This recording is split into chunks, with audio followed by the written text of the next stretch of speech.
प्रभात बच्चों, आज मैं सरिता शर्मा आप लोगों के सामने चित्रकूट में भरत बालराम कथा से कक्षा छठी का पाठ लेकर उपस्थित हुई हूँ। तो भरत जो है वो केके राज में थे, अपने ननिहाल में नाना जी के घर में, और उनको अयोध्या की घटनाओं के बारे में कुछ भी पता नहीं था। लेकिन उन्होंने एक सपना देखा था जिसके कारण वो बहुत ही चिंतित थे, उन्हें बहुत चिंता हो रही थी इस विषय में। तो और उनका जो अर्थ वो पूरी तरह नहीं समझ पा रहे थे। जब भी अपने संगी साथियों से बात करते तो इसके विषय में कहते कि मुझे पता नहीं सपने का अर्थ, लेकिन मैंने देखा कि समुद्र पूरा सूख गया है, धरती पर चंद्रमा गिर गए हैं, पेड़ सारे सूख गए हैं, और एक राक्षसी जो है उनके पिता को खींच कर लेकर जा रही, और रथ को जो है गधे खींच रहे हैं। तो इस तरह का सपना मैंने देखा है। और जिस समय भरत अपने मित्रों को सपना सुना रहे थे, ठीक उसी समय जो अयोध्या के घुड़सवार थे वो वहाँ पहुँच जाते हैं। और घुड़सवारों ने छोटा रास्ता चुना था और जल्दी पहुँचने के लिए, तो भरत को संदेश मिला और वे तुरंत अयोध्या जाने के लिए तैयार हो गए।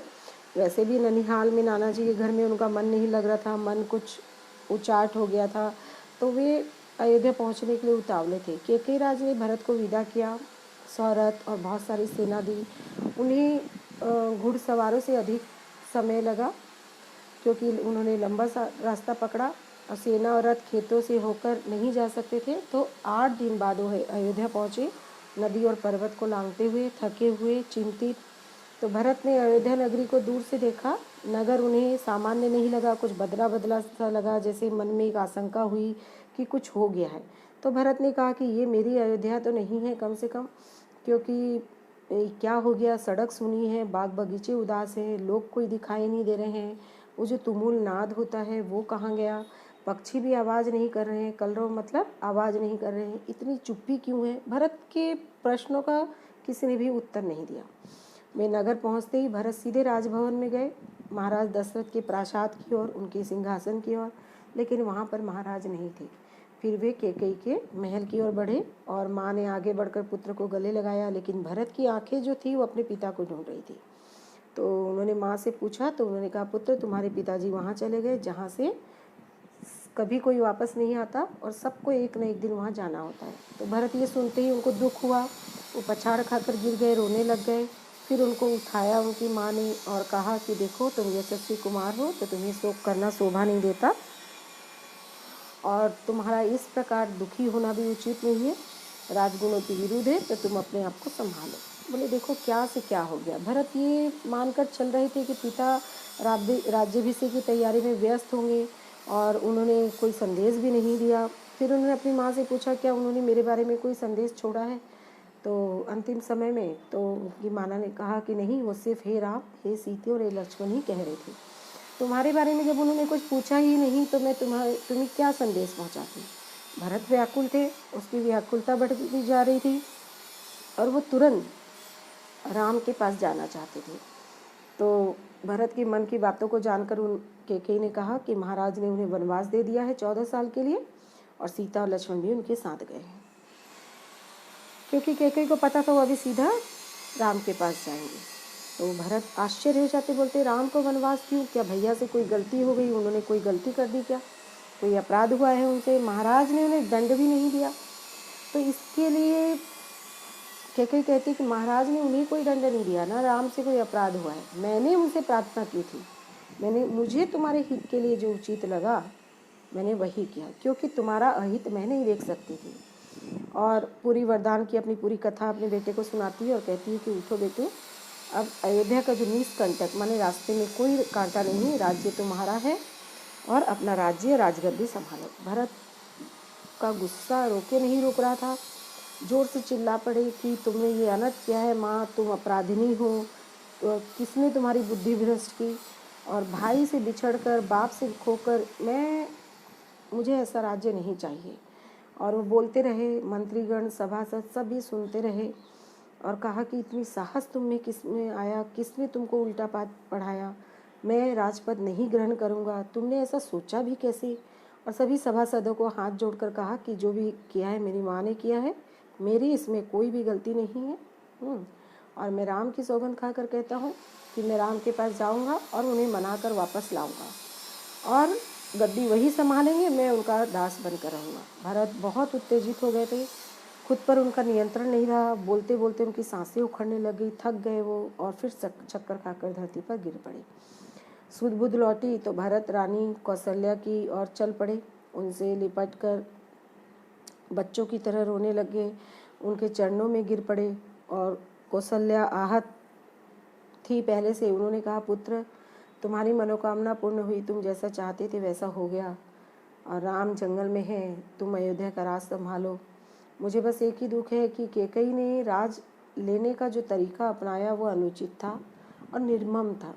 तुम राज करो, पर मेरे ऊपर एक दया कर दो कि मुझे मेरे राम के पास भेज दो। भरत ने रानी कौशल्या से क्षमा मांगी, सफाई दी, रानी कैकेयी के व्यवहार पर ग्लानि व्यक्त की, दुख व्यक्त किया और कहा कि राम मेरे सबसे प्रिय बड़े भाई हैं और मैं उनका अहित सोच भी नहीं सकता। तो जो भी किया है मेरी माँ ने किया है। कौशल्या ने भरत को क्षमा कर दिया, गले लगा लिया। भरत सारी रात फुट फुट कर रोते रहे। सुबह जब शत्रुघ्न को पता चल गया था कि कैकेयी के कान किसने भरे, मंथरा अयोध्या के घटनाक्रम से घबरा गई थी और वह छिप गई। कुछ दिनों से उसे किसी ने नहीं देखा। भरत और शत्रुघ्न राम को वापस लाने की मंत्रणा कर रहे थे। तभी शत्रुघ्न की दृष्टि जो है वो बचकर निकलती मंथरा पर पड़ी और उसे लपक कर उसने पकड़ लिया और उसके बाल खींचते हुए बोली, दासी की सारी करतूत है। शत्रुघ्न ने कहा, ठीक है, शत्रुघ्न ने कहा और कहा कि तुमको जान से मार देंगे हम।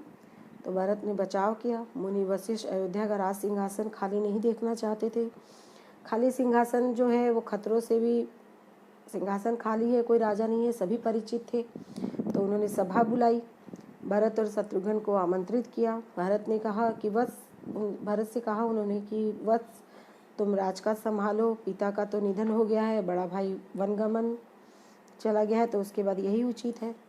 तो भरत ने महर्षि का आग्रह अस्वीकार कर दिया और बोले कि राज्य तो राम का है, इसे वही संभालेंगे और मैं यह पाप नहीं कर सकता। हम सब वन जाएंगे और राम को वापस लाएंगे। वन जाने के लिए सभी तैयार थे। भरत ने सबके मन की बात कही थी, ठीक है। तो सबकी इच्छा थी कि राम लौट आए। अगली सुबह भरत सभी मंत्रियों सभासदों के साथ वन के लिए चले। गुरु वशिष्ठ थे, नगरवासी थे, अयोध्या की चतुरंगनी सेना तो थी ही। राम तब गंगा के पार कर चुके थे और चित्रकूट पहुंच गए थे। वहाँ एक आश्रम था महर्षि भरद्वाज का, ठीक है, गंगा के संगम पर था वो आश्रम। राम आश्रम में नहीं रहना चाहते थे क्योंकि ताकि महर्षि को किसी तरह की असुविधा न हो। तो महर्षि ने उन्हें एक पहाड़ी दिखाई, बहुत ही सुंदर स्थान था, सुरम्य दृश्य था, पर्णकुटी वहीं बनाई गई। भरत को सूचना मिल गई, वे चित्रकूट ही आ रहे थे और पूरे दल बल के साथ। सेना के चलने से आसमान जो है धूल से पूरा छिप गया था, सब तरफ कोलाहल था। श्रृंगवेरपुर पहुँचे। निषाद राज गुह को सेना देखकर कुछ डाउट हुआ, संदेह हुआ कि कहीं राजमद में आकर भरत राम पर आक्रमण तो नहीं कर रहे। लेकिन जब उनको सही बात का पता चला तो उन्होंने उनकी मेहमान नवाजी की, गंगा पार करवाया उन्हें, ठीक है, 500 नाव दी ताकि सब जा सके। और उनको भरत रास्ते में मुनि भरद्वाज का आश्रम पड़ा। भरत को राम का समाचार दिया उन्होंने, मार्ग दिखाया जिधर राम गए थे और पहाड़ी दिखाई जहाँ जो पर्णकुटी थी। अयोध्या वासियों ने रात आश्रम में भी बिताई और संतोष के साथ कि अब राम ज़्यादा दूर नहीं है। आगे जंगल बहुत घना था, सेना चलती रही तो वन में बहुत खलबली मच गई। जानवर इधर उधर दौड़ने लगे, पक्षियों ने सारा मैंने अपना बसेरा छोड़ दिया, छोटी वनस्पतियाँ के नीचे पूरा पांव तले कुचल गई, बड़े बड़े पेड़ थर्रा उठे। तो राम और सीता पर्णकुटी में थे और लक्ष्मण पहरा दे रहे थे। कोलाहल जब उन्होंने सुना तो पेड़ पर चढ़ गए देखने के लिए कि मामला क्या है। लक्ष्मण ने देखा कि एक विराट सेना आ रही और सेना का ध्वज जो था वो जाना पहचाना था। तो अयोध्या की सेना थी, वे उत्तर की ओर बढ़े आ रहे थे। लक्ष्मण ने पेड़ से ही चीख कर कहा कि भैया देखो, भरत जो है अपनी सेना लेकर इधर आ रहा है, लगता है हमें मार डालेगा और एक छत्र राज कर सके। तो राम ने कुटी से वो बाहर आए, उन्होंने देखा, लक्ष्मण को समझाया, कहा कि भरत हम पर हमला नहीं करेगा, कभी भी नहीं करेगा, वह हम लोगों से भेंट करने आ रहा होगा। तो भेंट के लिए सेना साथ लाने की क्या जरूरी है, उन्होंने कहा। दो भाइयों के मिलन में सेना का क्या काम। लक्ष्मण आश्वस्त नहीं थे। वे सेना पर आक्रमण करना चाहते थे, लेकिन राम ने उन्हें रोक दिया। तो राम ने समझाया कि वीर पुरुष धैर्य का साथ कभी नहीं छोड़ते, तुम समय की प्रतीक्षा करो।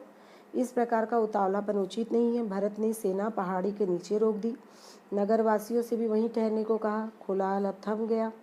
वन की नैसर्गिक शांति वापस आ गई। भरत ने पहाड़ी को प्रणाम किया। शत्रुघ्न को साथ लेकर नंगे पांव ऊपर चढ़े। पांव की गति अचानक बढ़ गई, क्योंकि भाई से मिलने की तेजी थी। वह प्रतीक्षा नहीं कर सकते थे।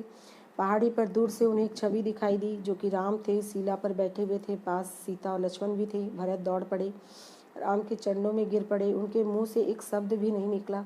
शत्रुघ्न ने भी राम की चरण वंदना की। बोले वो कुछ भी नहीं। दोनों को गले से लगाया और सबकी आंखों में आंसू थे। भरत साहस नहीं जुटा पा रहे थे बड़े भैया को सूचना देने के लिए कि पिता दशरथ नहीं रहे। एक दुखद समाचार है, कहा। बड़ी मुश्किल से कहा कि पिता दशरथ नहीं रहे। आपके आने के 6ठे दिन दुख में उन्होंने अपने प्राण त्याग दिए। राम प्रसन्न रह गए, शोक में डूब गए। राम को जब पता चला कि भरत के साथ सेना ही नहीं आई, नगरवासी, गुरुजन, माता है और कैकेयी भी है, तो राम लक्ष्मण पहाड़ी से नीचे उतरकर उनसे भेंट करने आते हैं। सीता को तपस्विनी के भेष में देखकर माताएं दुखी हो जाती है। राम ने कैकेयी को जो है प्रणाम करते हैं। वो सहज भाव से, कैकेयी मन ही मन पछता रही थी। अगले दिन भरत ने राम को से कहा कि आप राज ग्रहण कीजिए। बहुत समझाया, विनती की, अयोध्या लौट चले, लेकिन राम ने कहा कि ये पिता की आज्ञा है और पिता की मृत्यु के बाद ऐसा नहीं कि मैं उनका वचन तोड़ दूं। तो भरत को राजकाज समझाया, कहा कि तुम गद्दी संभालो। तो राम भरत जो है स्वयं मंत्री और राजसभ जो मुनि वशिष्ठ के आग्रह पर बोले, लेकिन भरत बार बार राम को लौटने के लिए कहते रहे। राम हर बार पूरी तरह विनम्रता और दृढ़ता से उसे अस्वीकार करते रहे। राम बोले कि रघुकुल की, वशिष्ठ ने कहा कि राम, रघुकुल की परंपरा में राजा जो है ज्येष्ठ पुत्र होता है, तो तुम्हें अयोध्या लौटकर अपना दायित्व जो है वो संभाल लेना चाहिए। इसी में कुल का मान है। राम ने बहुत ही संयत स्वर में कहा कि चंद्रमा चमक छोड़ दे, सूर्य पानी की तरह ठंडा हो जाए, हिमालय ठंडा नहीं रहे, समुद्र की गति भंग हो जाए, लेकिन मैं जो अपने पिता को वचन दिया हूँ वो मैं नहीं तोड़ सकता। तो राम किसी भी तरह जब लौटने को तैयार नहीं हुए, तो भरत के चेहरे पर निराशा के भाव थे। राम को मनाने में, आप नहीं लौटेंगे तो मैं खाली हाथ नहीं जाऊंगा। उन्होंने कहा 14 वर्ष तक आप अपनी खड़ाऊ दे दे, इसी की आज्ञा से मैं अपना राजकाज चलाऊंगा। तो उन्होंने अपनी खड़ाऊ उसे दे दी और कहा कि ठीक है, पादुकाओं का आसन रहेगा, आपकी पादुकाओं का आसन रहेगा। प्रणाम करके वो चित्रकूट से विदा कर दिया गया। राम की चरण पादुका को एक सुसज्जित हाथी पर रखा गया। प्रतिहारी उस पर चमट डुलाते रहे। अयोध्या पहुंचकर भरत ने पादुका पूजन किया। कहा कि ये पादुकाएं राम की धरोहर है और मैं इनकी रक्षा करूंगा, इनकी गरिमा को आँच नहीं आने दूंगा। भरत अयोध्या में नहीं रुके, वो भी तपस्वी के वस्त्र पहनकर नंदी ग्राम की ओर चले गए। और उन्होंने कहा, मेरी एक इच्छा है कि इन पादुकाओं, इन चरणों में देखूं जहां इन्हें होना चाहिए। मैं राम के लौटने की प्रतीक्षा करूंगा 14 वर्ष तक। तो बच्चों, ये आपका